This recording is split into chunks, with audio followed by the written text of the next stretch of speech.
Double no. Toothache. If you say teeth ache, all of your teeth are painful. No. Yeah.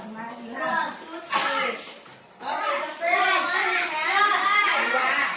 Okay, you saw some redness here on her skin.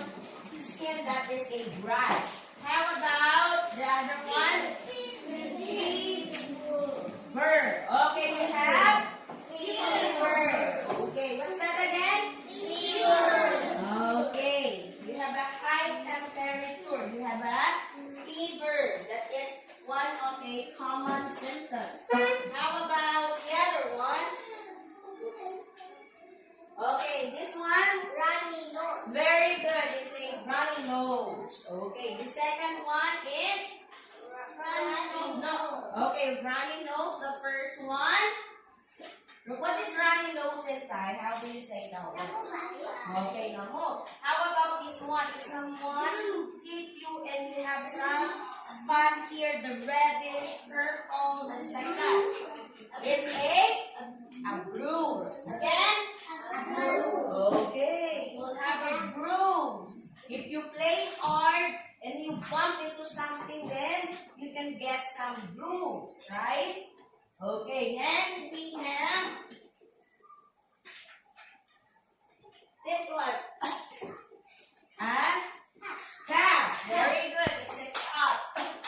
How about your body is painful? What is that? Body ache. Okay. Next one we have. You have a sore throat. Everybody, sore throat. Okay, you have a painful throat here.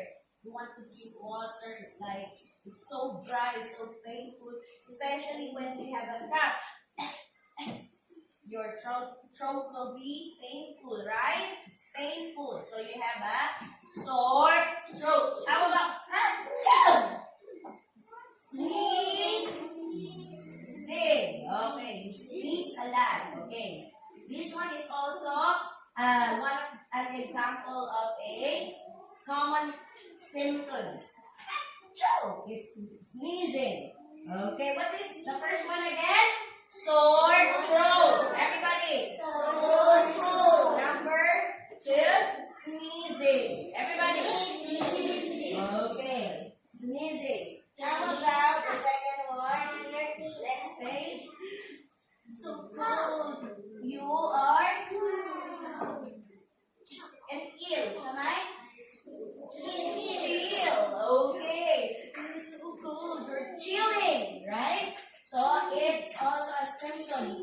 And the second one, you don't have the appetite to eat, or you don't like to eat. Even if your mom gives you your favorite food, just I don't want to eat. It's like that. So you loss of appetite. What's the second one?